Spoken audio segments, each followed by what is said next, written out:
With critical elections this year in the Netherlands, France and Germany, and also potentially Italy, the end of the year could look very different in the EU from where we are now. To discuss how to trade this, we're now joined by Nicolò Donà dalle from Global Risk Insights. Good morning to you. Good morning to you. First of all, how linked are the potential political developments this year to the markets? Very much so. I think having this sort of domino effect with the Netherlands elections, then the elections in France, and then upcoming in September and the fall, the elections in Germany and potentially Italy, you're going to see a lot of shifts, I think, in the markets.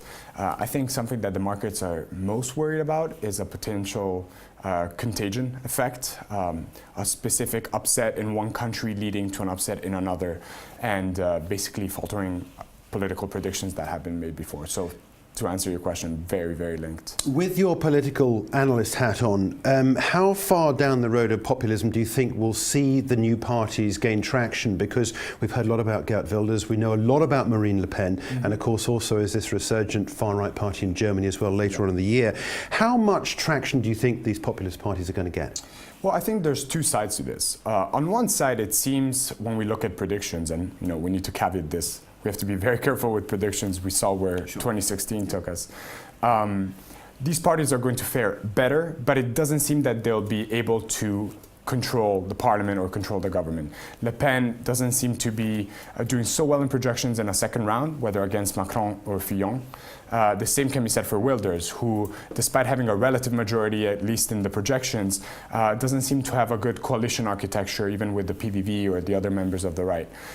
Despite this, even if the ruling coalitions are going to be formed of other parties, what is pretty much certain is that these parties will play a greater role than they have in previous terms. Even in Germany, the FDP seems to be poised to a better performance despite, SDP, CDU kind of dominance. Do you see them gaining sufficient amount of voting power to twist the arm of the new political leader, whoever that is, to go for some sort of referendum on the relationship that country has with either the EU or within the Eurozone?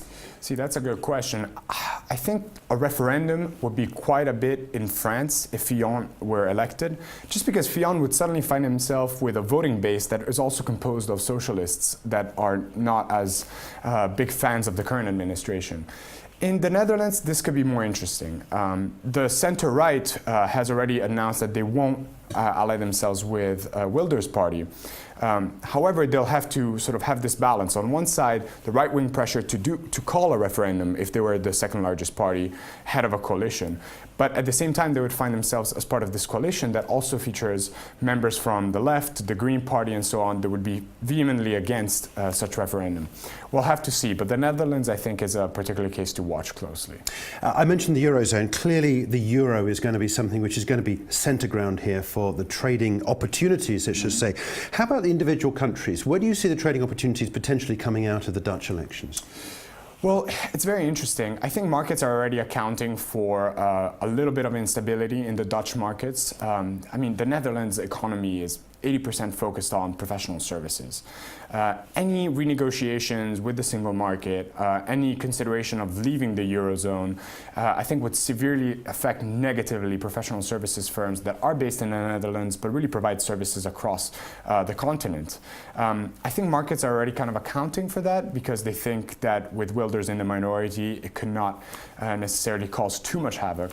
But I think that's something that we need to be very, very careful for. On the flip side, that could generate some competitive advantage for professional services firms based in other countries, like maybe France itself, Germany, or even the UK if they maintain a good deal of exchange with the common market. What about France? Because France, we hear still a lot about the fact that it's very broad industry based, and there's a very different potential outcome here.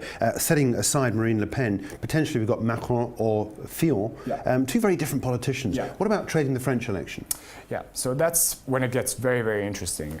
It seems that Macron or Fillon are pretty tight in the projections, around 20%, but they could lead to very different policies on the ground.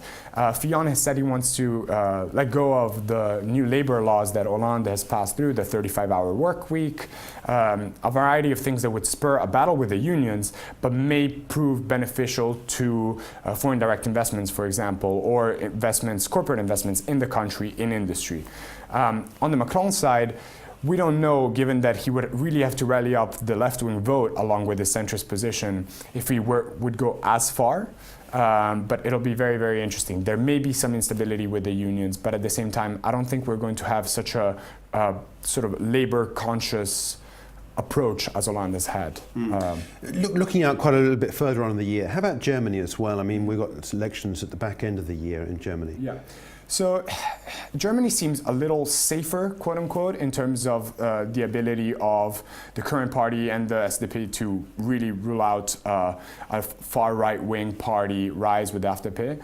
There are some critical variables and question marks. I've heard some people talk about a possible CSU, which is the sort of sub-Merkel party in Bavaria, defaulting or not really staying in line as they have in the past.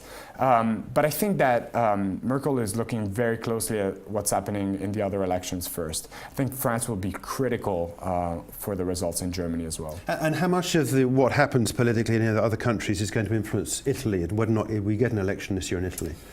My hunch is that in Italy, the considerations on the specific timing of the elections is very much organic to the political situation there, rather than to these other elections. I think there's two key priorities. The first one is the fact that they want to pass new electoral laws to reharmonize the system somehow between the two chambers. We saw that the failed referendum win by Renzi left us with, in Italy, with two different electoral laws.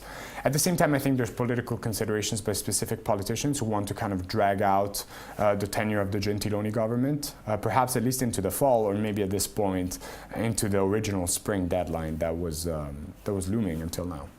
Just one other thing about all this, and that is we hear a lot of allegations about interference in the news flow and so forth from some countries. Russia's been mentioned. As I say, these are all allegations, unsubstantiated. What are you reading into this? What do you think could potentially be the effects of this, and what does Russia have to gain out of anything like that? Well, we can see a lot of scenarios in which Russia, especially on the French front, can gain from a certain win or not. There have been allegations that Russian state-owned outlets have been leaking things that could potentially damage Macron more than Fillon.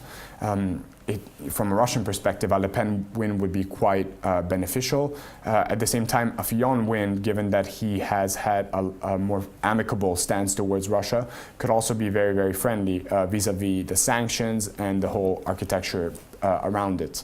I think there's a trend there. Russia is clearly trying to influence some of these discussions to the extent possible.